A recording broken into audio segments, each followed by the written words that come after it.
Thank you very much, everybody. It's a great honor to have Prime Minister Mark Carney with us. As you know, just a few days ago, he won a very big election in Canada. And I think I was probably the greatest thing that happened to him, but I can't take vote credit. His party was losing by a lot, and he ended up winning. So I really want to congratulate him. It was probably one of the greatest comebacks in the history of politics, maybe even greater than mine. You know.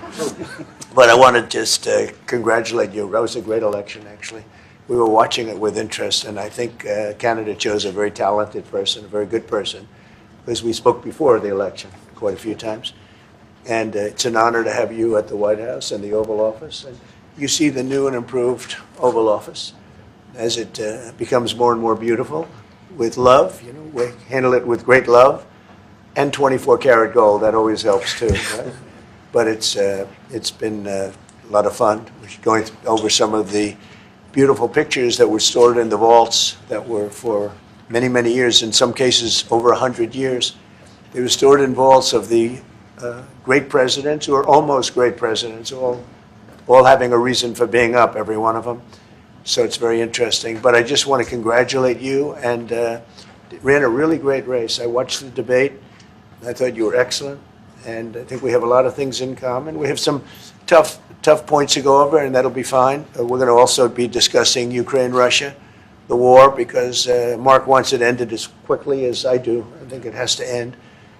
We had some very good news last night. The Houthis have announced that they are not, or they've announced to us at least, that they don't want to fight anymore. They just don't want to fight. And we will honor that, and we will stop the bombings, and they have capitulated, but more importantly, we will take their word. They say they will not be blowing up ships anymore, and that's what the purpose of what we were doing. So that's just news. We just found out about that. So I think that's very, very positive. They were knocking out a lot of ships going, as you know, sailing beautifully down the various seas. It wasn't just the canal, it was a lot of other places. And I will accept their word, and we are going to stop the bombing of the Houthis, effective immediately. And Marco, you'll let everybody know that, okay? Do you have something to say about that, by the way? It's a pretty big announcement. Yeah, this was always a freedom of navigation mission. These are, a band of individuals with advanced weaponry that were threatening global shipping, and the job was to get that to stop. And if it's going to stop, then we can stop. And so I think it's an important development. And we'll have maybe before, we're going to, as you know, the Middle East, Saudi Arabia. We're going to UAE and Qatar. And that'll be, I guess, Monday night. Some of you are coming with us. I think before then we're going to have a very, very big announcement to make, like as big as it gets. And I won't tell you on what. But it's going to, and it's very positive. I'd tell you if it was negative or positive. I can't keep that out. It is really, really positive. And that announcement will be made either Thursday or Friday or Monday before we leave. But it'll be one of the most important announcements that have been made in many years about a certain subject, very important subject. So you'll all be here. Mark, would you like to say a few words? Well, thank you, Mr. President. I'm on the edge of my seat, actually, for the big announcement. But thank you for your hospitality and above all for your leadership. You're a transformational president. The focus on the economy with a relentless focus on the American worker, securing your borders, ending the scourge of fentanyl and other opioids, and securing the world. And I've been elected with my colleagues here. With the help of my colleagues here, I'm going to spread the credit to transform Canada with a similar focus on the economy, securing our borders, again on fentanyl, much greater focus on defense and security, securing the Arctic and developing the Arctic. And the history of Canada and the U.S. is we're stronger when we work together, and there's many opportunities to work together. And I look forward to, addressing some of those issues that we have, but also finding those areas of mutual cooperation so we can move forward. That's great. Very nice. Thank you very much. It's a very nice statement. Mr. President, Anybody? is USMCA dead? No, it was actually very effective, and it's still very effective, but people have to follow it. So, that's been a problem. People haven't followed it. But it was a transitional step a little bit, and as you know, it terminates fairly shortly. It gets renegotiated very shortly. But I thought it was a very positive step from NAFTA. NAFTA was the worst trade deal in the history of our country, probably in the history of the world. And this was a transitional deal, and we'll see what happens. We're going to be starting to possibly renegotiate that if it's even necessary. I don't know that it's necessary anymore, but it served a very good purpose. And the biggest purpose it served is we got rid of NAFTA. NAFTA was a very unfair deal for the United States. Very, very terrible deal. It should have never been made. It was made many years ago, but it should have never been made. Mr. President, Canada and the United States, would you like to see your first trade deal be with Canada? Our neighbors in the world? I would love that. Look, I have a lot of respect for this man, and I watched him come up, in a sense, through the ranks when he wasn't given much of a chance, and he ran a really great campaign. He did a really great debate. I think that debate was very helpful. I was going to raise my hand. I don't know if that's good or bad. I shouldn't say that. That might hurt you. But no, he ran a really great election, I thought. And yeah, something could happen. Something could happen. Yeah, please. What's the top concession you want out of Canada? The top concession you want out of Canada? Concession? Yes, Friendship. but that's not a concession. No, we're going to be friends with Canada. Regardless of anything, we're going to be friends with Canada. Canada is a very special place to me. I know so many people that live in Canada. My parents had relatives that lived in Canada, my mother in particular. And no, I love Canada. I have a lot of respect for the Canadians. Wayne Gretzky, I mean, how good, the great one. You happen to have a very, very good hockey player right here on the Capitals, who I have a lot of respect. He is a big, tough cookie, too. He just broke the record. And he's a great guy. And, we had the team here, and I got to know a lot of the players. But now, Canada is a very special place. Yeah, please. Mr. President, and Mr. Prime Minister, I'd like to get your response to this too. Mr. President, you have said that Canada should become the 51st state. Yeah. No. Well, I still believe that, but it takes two to tango, right?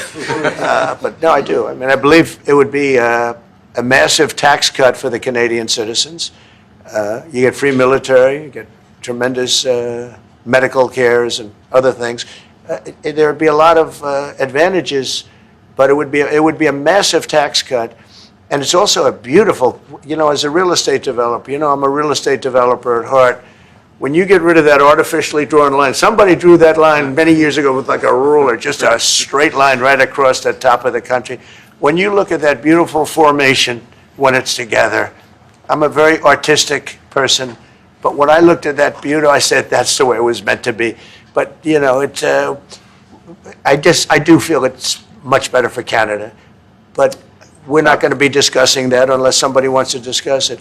I think that there are tremendous benefits to the Canadian citizens, tremendously lower taxes, free military, which honestly we give you essentially anyway because we're protecting Canada if you ever had a problem.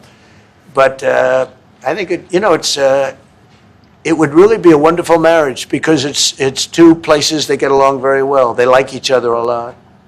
Well, if I may, as you know from real estate, there are some places that are never for sale. That's true. We're sitting in one right now, Buckingham Palace that you visited as well. That's true. And having met with the owners of Canada over the course of the campaign last several months, it's not for sale, won't be for sale ever. But the opportunity is in the partnership and what we can build together. And we have done that in the past. And part of that, as the President just said, is with respect to our own security. And my government is committed for a step change in our investment in Canadian security and our partnership, and I'll say this as well, that the President has revitalized international security, revitalized NATO, and us playing our full weight in NATO, and that will be part of it. True. And they have, I must say, Canada is stepping up the military participation because, Mark knew, they were low, and now they're stepping it up, and that's a very important thing. But never say never. Never say never. What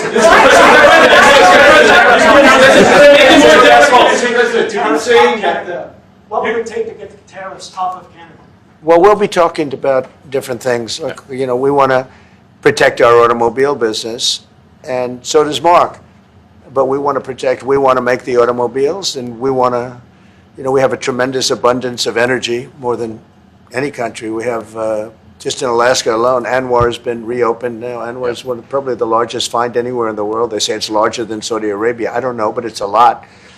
But we have tremendous amounts of energy. Other countries don't. We're both lucky in that way. They have energy. We have energy. We have more than we can ever use and more than we could ever sell, actually, and you have the same thing. So we're two countries that are very lucky. If you look at China, they don't have that. It's a big disadvantage. Other countries, most countries don't have. Most countries don't have that. So Canada and us, we have a lot of advantages over other places. When you consider what Mr. Carney just said, that Canada is not for sale, does this make the discussion a little more difficult to start on? No, not at all. No, not at all. No, time will tell. It's only time. But I say never. I've had many, many things that were not doable, and they ended up being doable, and only doable in a very friendly way. But if it's to everybody's benefit, Canada loves us, and we love Canada. That's, I think, the number one thing that's important. But we'll see. I mean, over time, we'll see what happens. China. I was hoping you could clarify something. Earlier this morning in Capitol Hill, Secretary Besson said that there have been no negotiations yet with China. You have said something different. They want to meet, and they're doing no business right now. And those ships are turning around in the Pacific Ocean. Big turn. Those are big ships. Those ships take about 10 miles to turn. And, we lost $1 trillion to China on trade because of an incompetent president that we had who preceded me, grossly incompetent. You're finding it out more and more now. And by not trading, we're losing nothing. So we're saving $1 trillion. It's a lot. But they want to negotiate, and they want to have a meeting, and we'll be meeting with them at the right time. But you haven't met with them yet.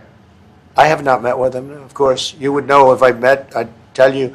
They want to meet, but, we are right now. Look, they're suffering greatly. Their economy is suffering greatly because they're not doing trade with the U.S. And they made most of their money off the U.S. Don't kid yourself. They don't make the money off other countries like this. And they were making. We had a trade imbalance. We had a deficit, or they had a surplus. Another way of saying it, of more than $1 trillion. Think of it, more than $1 trillion. And because of 145%, that's the only reason, but because of they have now 145% tariff, there's no trading. You can't trade with 145%.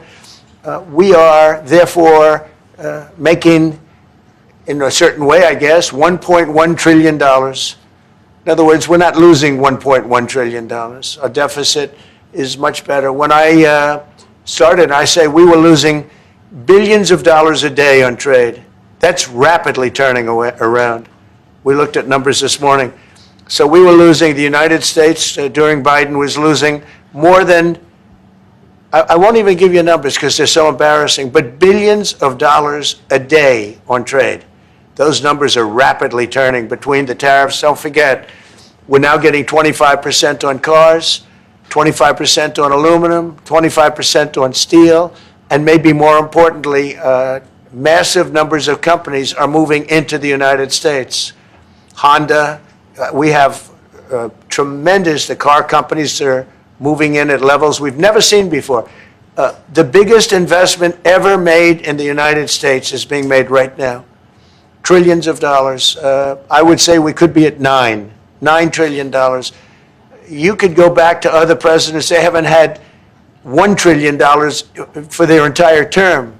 Look at Biden. He had bad numbers. People were leaving. They weren't coming in. They were leaving with Biden, and he didn't know the difference. The only thing he knew is people coming in.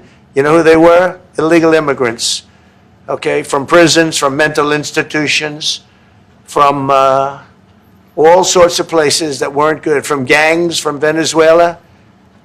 They were coming in and they were criminals and murderers, 11,888 people that murdered, and at least half of them murdered more than one person. This is what Biden led into our country. I'm bringing in big companies.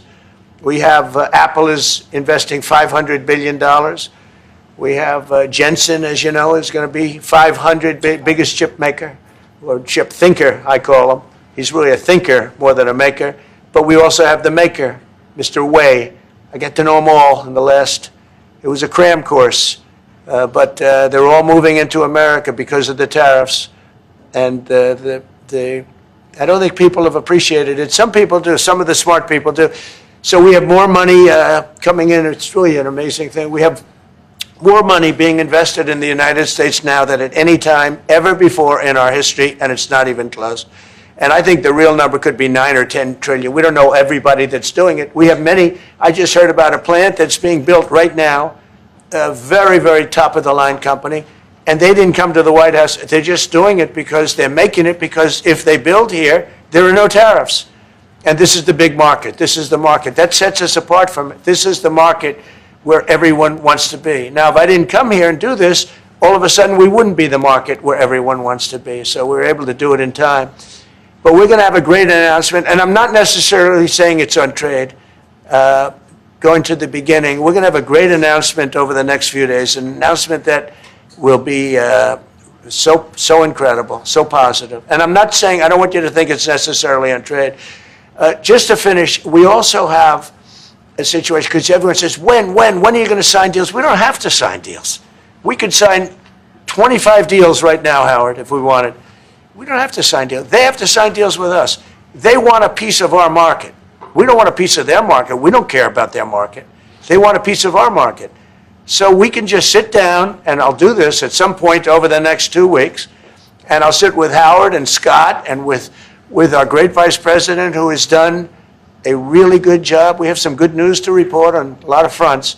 But JD will be there, and Marco, and we're going to sit down, and we're going to put very fair numbers down, and we're going to say, here's what this country, what we want, and congratulations, we have a deal.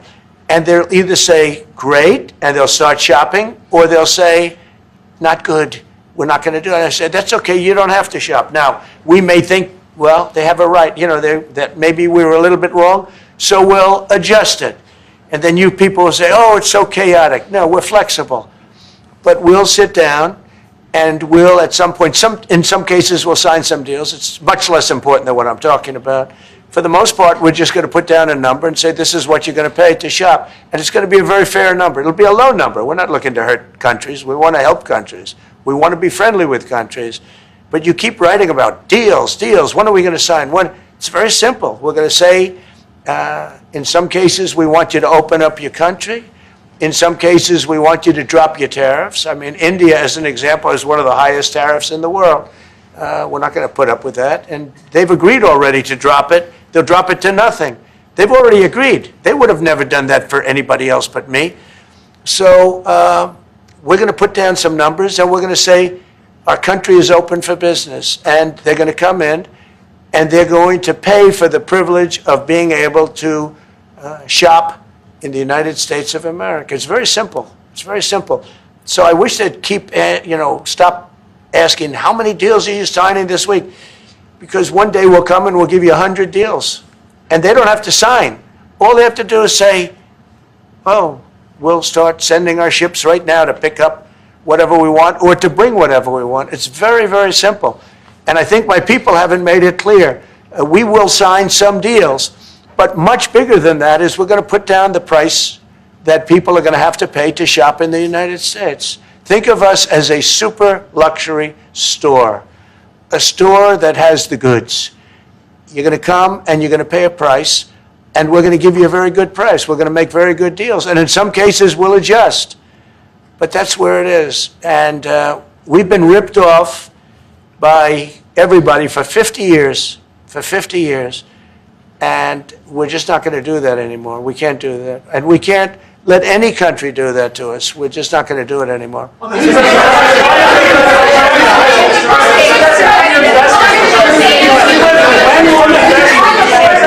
Philippines, can you tell us a bit more about the deal that you've you've reached with the Houthis? No, it's not a deal. They've said, please don't bomb us anymore, and we're not going to attack your ships. And where did you hear about that? It doesn't matter where I hear it. The very good source, I could tell you. Very, very good source. Would you say, Marco? I would say pretty good, right, JD? A very good source. No, they don't want to be. They don't want to be. They don't want to be bombed anymore. You know, I sort of thought that would happen.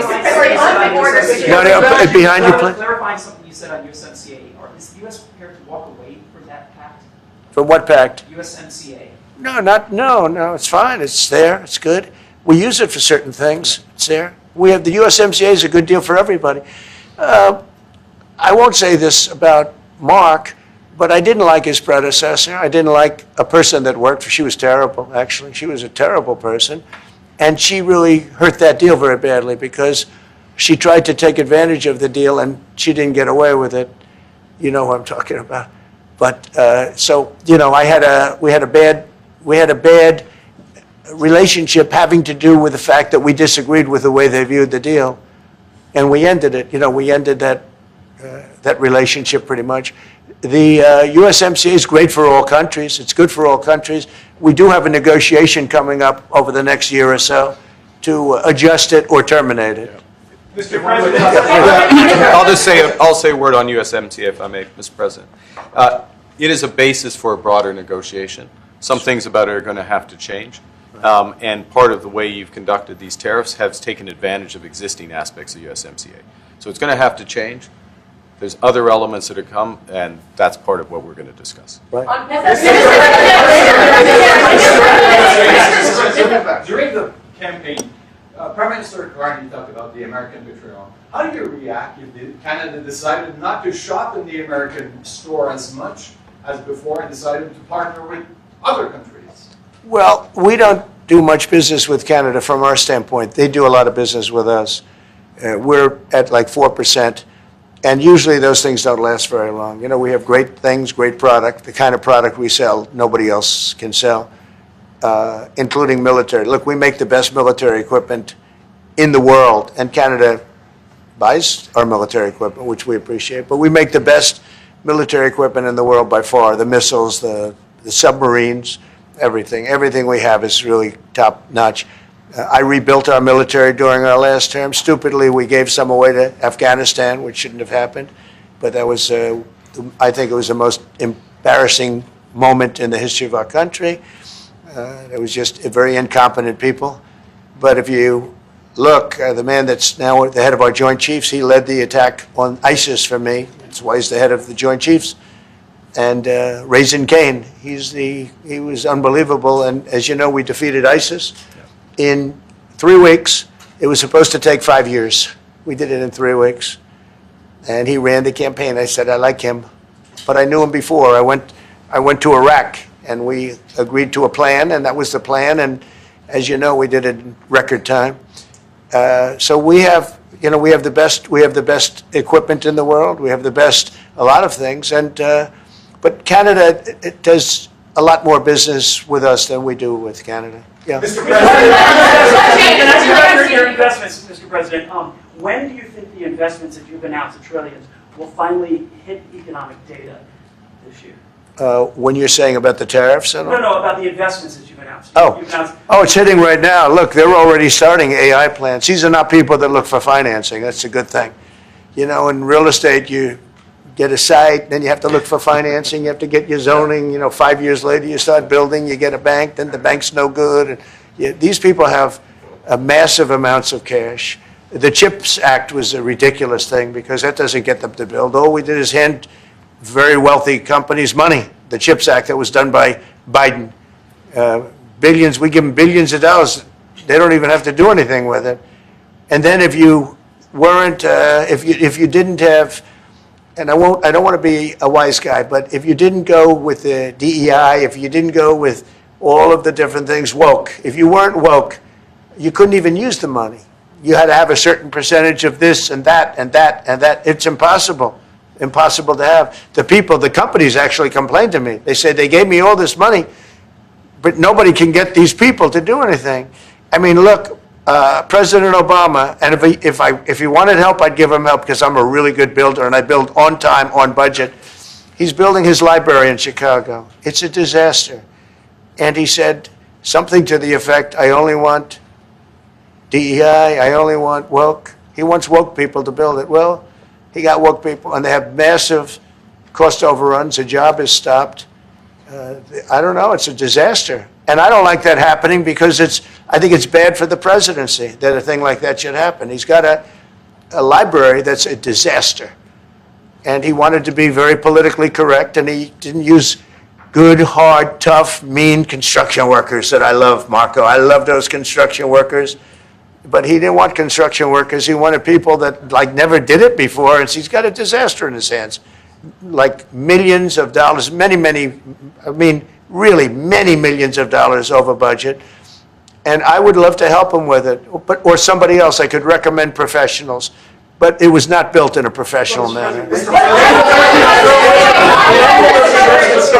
By the way, nor was in California a little train going from San Francisco to Los Angeles that's being run by Gavin Newsom, the governor of California. Did you ever hear of Gavin Newsom? He has got, that train is the worst cost overrun I've ever seen. It's like totally out of control. So then they said, all right, we won't go into San Francisco. We'll stop 25 miles short. And we won't go into Los Angeles. We'll stop 25 miles short. It's hundreds of billions of dollars for this stupid project that should have never been built.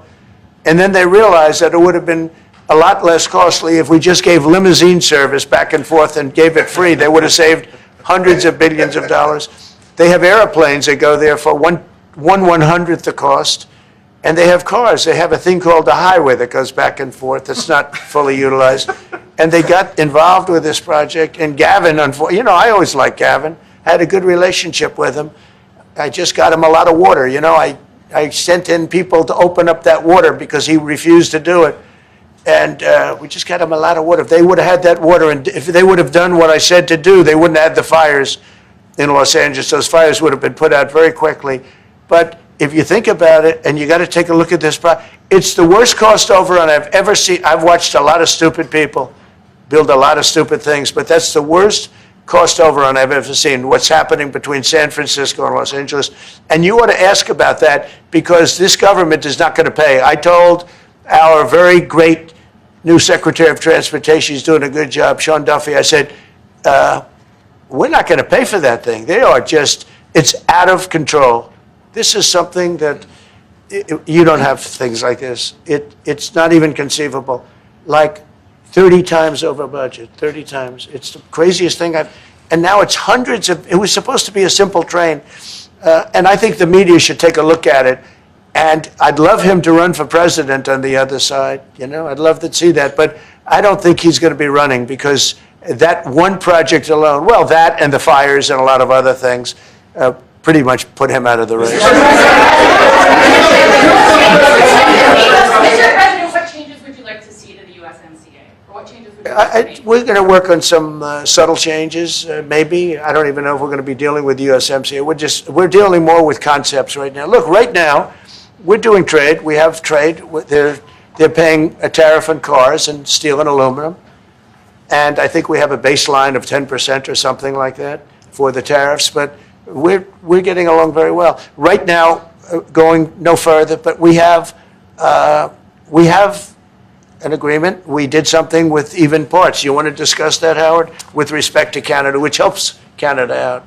Sure. So we've made an arrangement with the car companies that 15% of their USMCA parts are included, and then 15% of foreign parts from the manufactured suggested retail price are not tariffed, to help domestic manufacturing really thrive.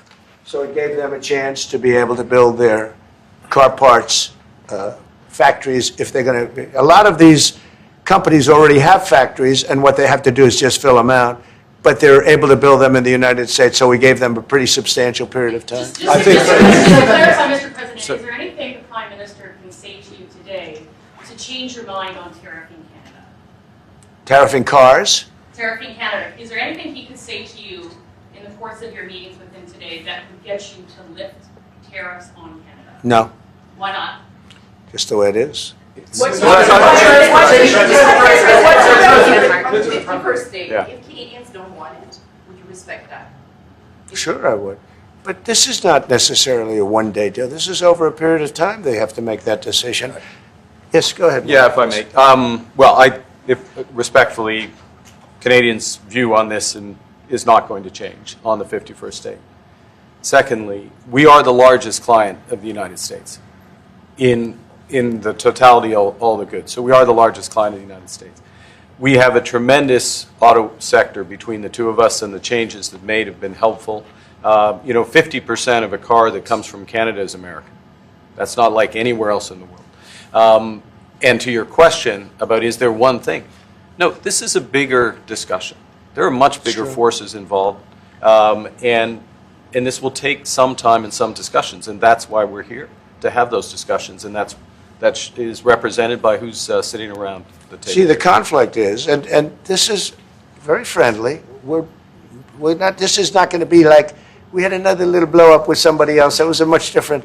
This is a very friendly conversation. But we want to make our own cars. We don't really want cars from Canada, and we put tariffs on cars from Canada. And at a certain point, it won't make economic sense for Canada to build those cars.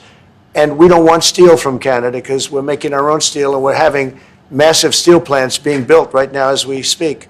We really don't want Canadian steel, and we don't want Canadian aluminum and various other things because we want to be able to do it ourselves. And we, because of past thinking of people, we have a tremendous deficit with Canada. In other words, they have a surplus with us.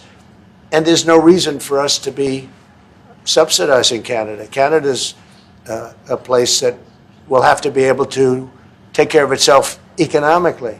I assume they can. I will tell you that Trudeau, when I spoke to him, I used to call him Governor Trudeau. I think that probably didn't help his election. But when I spoke to him, I said, so why are we taking your cars? Why are we taking we want to make them ourselves. I mean, I said, and if the price of your cars went up, or if we put a tariff on your cars of 25%, what would that mean to you?